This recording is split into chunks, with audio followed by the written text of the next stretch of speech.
안녕하세요. 오늘 말씀입니다. 하나님의 음성을 듣는 것을 영적으로 뛰어난 리더들만의 전유물로 생각하고 자신과 거리가 먼 일로 간주하시는 분들이 있습니다. 많은 교인들이 주님의 음성을 듣는 일은 신령한 은사를 받은 몇몇 사람들의 특권이라고 여겼고, 그래서 교회 안에서 누가 음성을 듣는다는 이야기를 듣게 되면 경계의 눈길을 주고 불편하게 여기곤 합니다. 하지만 하나님의 음성을 듣는 것은 하나님의 몇몇 신령한 사람들에게만 주시는 선물이 아닙니다. 그것은 신랑 되신 예수님께서 다시 오실 날을 기다리는 모든 사람들을 위한 선물이자 하나님을 아버지로 모신 자녀들의 특권입니다. 모세시대 때 하나님께서 이스라엘 백성들에게 직접 나타나실 때에 백성들은 큰 불과 여호와의 영광을 두려워하여 직접 대면하기를 원하지 않았습니다. 하나님을 직접 대면하여 말씀을 듣고 그분이 자신들을 통치하시도록 내어드리는 것이 두려웠던 것입니다. 그래서 그들은 모세를 통해서 간접적으로 듣기를 간청했습니다. 그 응답의 결과 이스라엘 백성들은 선지자나 제사장을 통해서 하나님의 말씀을 들었습니다.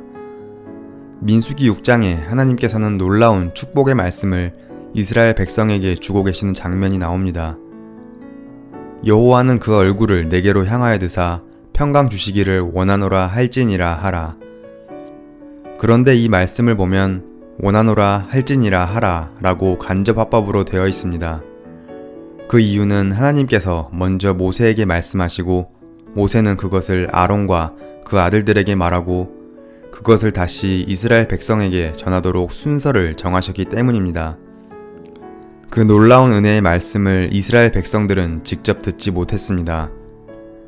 하나님께서는 모세에게 백성의 장로 70인을 세우라고 명령하셨습니다.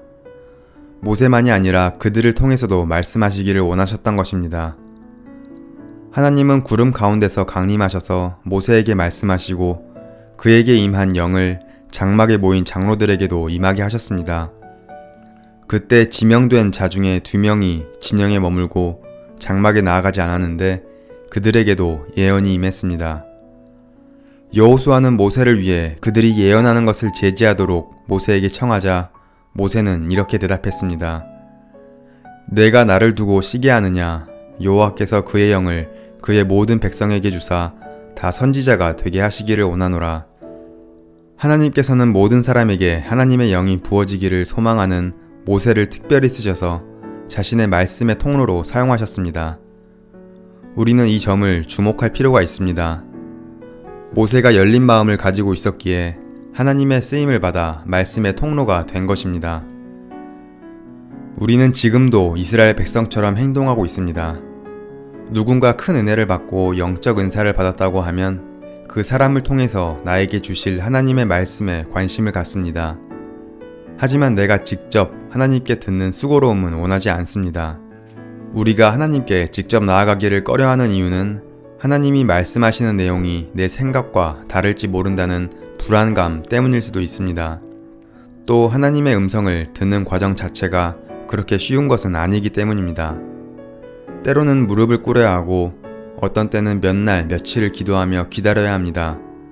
그래서 사람들이 좀 더 쉬운 방법을 찾아 세상 이곳저곳을 기웃거리는 것입니다.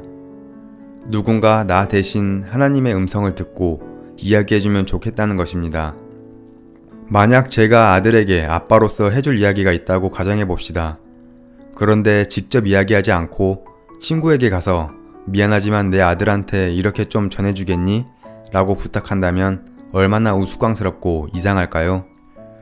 물론 이런 방식이 필요할 때도 있지만 이것은 부모가 보통 원하는 방법이 아닙니다.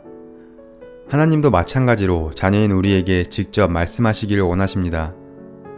그래서 우리는 항상 하나님께서 말씀하실 통로를 열어두고 귀를 기울여야 합니다. 주님 다시 오실 그날 우리에게 명료하게 말씀하실 그 때를 기대하며 지금부터 주님 음성 듣기를 연습해야 합니다. 주님의 말씀의 통로가 우리 삶 곳곳에 세워지길 기대합니다.